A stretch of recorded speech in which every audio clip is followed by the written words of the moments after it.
Oi, gente! Hoje eu estou aqui para conversar com vocês sobre um filme B de ficção científica lançado em 1959 chamado The Angry Red Planet.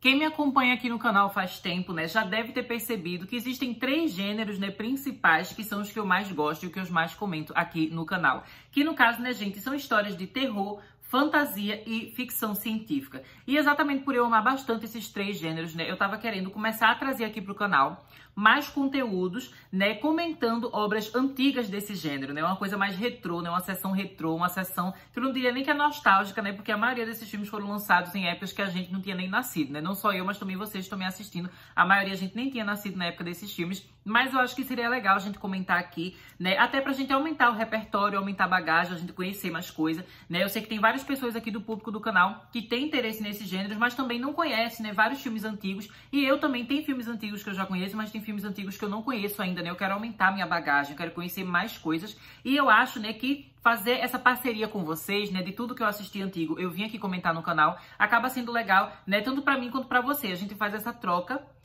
de conhecimento de cinema, e de filmes de fantasia, ficção e de terror, Então, por causa disso, eu decidi começar a trazer esse tipo de conteúdo aqui no canal. E esse primeiro vídeo aqui, gente, eu vou conversar com vocês sobre The Angry Red Planet. Esse filme, ele possui 3 títulos diferentes no Brasil, que são O Planeta Vermelho, ou O Planeta Vermelho Ameaçador, ou A Viagem ao Planeta Proibido, São 3 títulos diferentes e basicamente, gente, esse é um filme que foi dirigido, pelo E. Melchior, lançado em 1959 e que é uma produção de baixo orçamento, Ele é considerado um filme B, ou seja, aquele filme assim que é meio que de segunda categoria, E ele é um filme que, inclusive, não foi muito aclamado pelos críticos quando ele foi lançado. Esse filme aqui não se trata de um daqueles clássicos super celebrados por todo mundo. Na verdade, esse aqui é mais considerado, um clássico cult, que pra quem não sabe, gente, muita gente fala, esse filme é cult e não sei o que, mas muita gente, às vezes, não entende qual é o significado, desse termo e como é que a gente usa ele pra falar de filmes.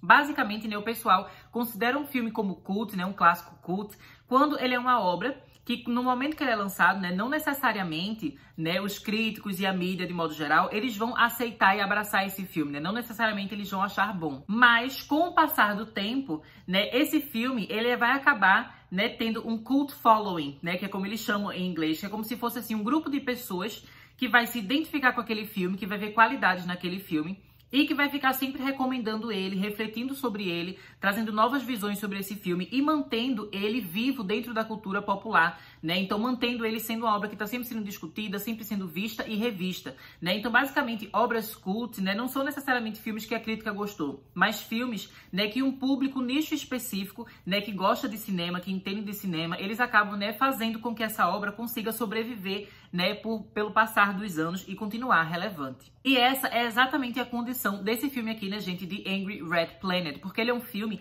que os fãs de ficção científica mantêm vivo, que mantém sempre conversando sobre ele e relembrando ele, E por causa disso, eu achei que era um filme legal, para ser o primeiro aqui a ser comentado, nessa série de vídeos aqui de cinema retrô.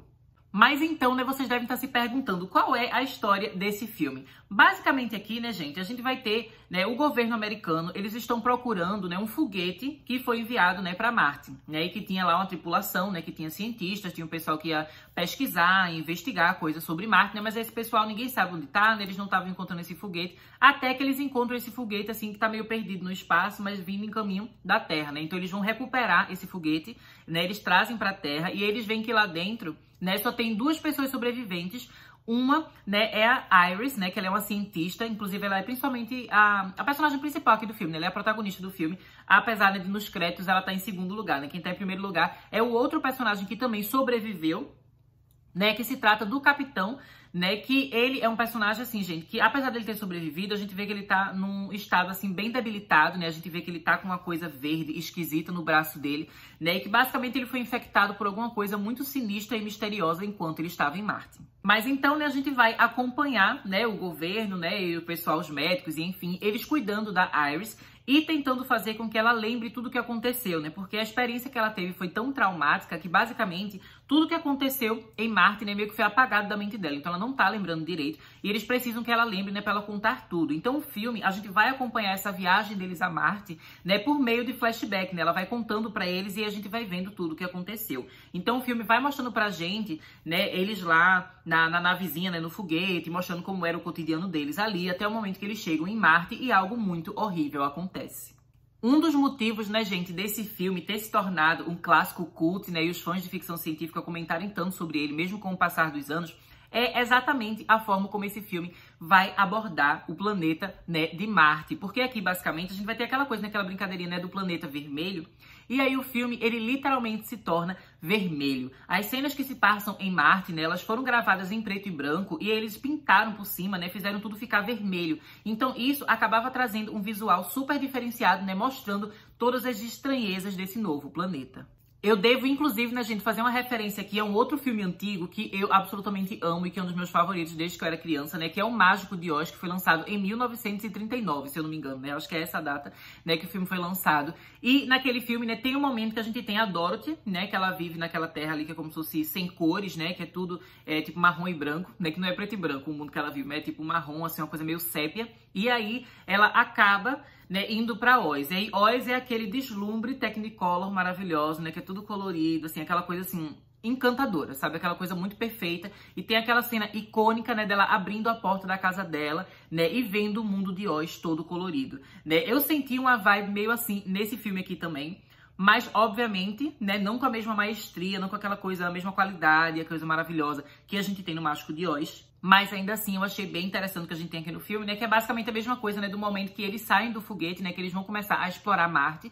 A gente tem, né? Eles saindo, eles vão abrir a porta e vai estar esse mundo que é todo vermelho, né? E o visual, ele é realmente muito legal. E enquanto eles estão em Marte, né, gente? Eles acabam entrando em contato com criaturas muito sinistras. E aqui a gente tem monstros horríveis, né, e super criativos e super maravilhosos também. Uma coisa que eu acho super interessante, né, gente, quando a gente vê filme retrô, é a gente ver, né, que basicamente ilustrações e stop motion eram o CGI do passado, né, enquanto hoje em dia tudo o pessoal faz, né, usando computação gráfica para criar criaturas, criar ambientes. No passado, eles precisavam, né, desenhar e fazer, né, como se fosse bonequinhos mesmo de stop motion, né, e gravar de uma forma criativa que parecesse que era um movimento real de uma criatura gigante e tudo mais, né? Então, isso é uma coisa que me fascina muito, né, especialmente porque também tem um outro filme antigo que eu amo muito, gente, que eu posso até conversar sobre ele com vocês futuramente aqui no canal, que é King Kong, né, um clássico também dos anos 30, né, no caso de 1933, né, assim como Mágico de Oz, né, são dois filmes da década de 30 que eu amo muito, né, e que foram muito importantes, assim, no meu crescimento e também que foram muito importantes para o meu amor por esses gêneros, né, de fantasia e ficção científica.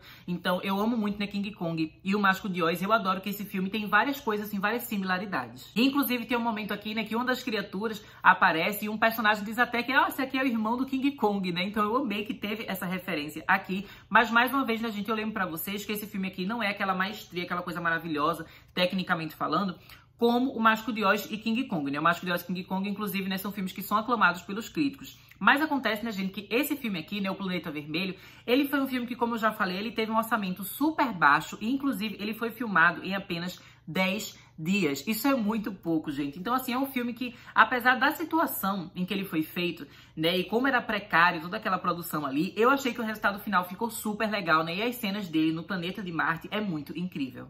Eu não quero contar pra vocês muitos detalhes, assim, da história do que é que aconteceu lá no planeta de Marte, né? E como foi que o pessoal morreu, como foi que eles voltaram e tal, porque eu acho que o filme acaba tendo uma coisa que é interessante, né, desse mistério da gente descobrir, né? E da personagem tá tentando lembrar. Então eu não quero estragar isso pra vocês, porque eu quero que vocês assistam o filme.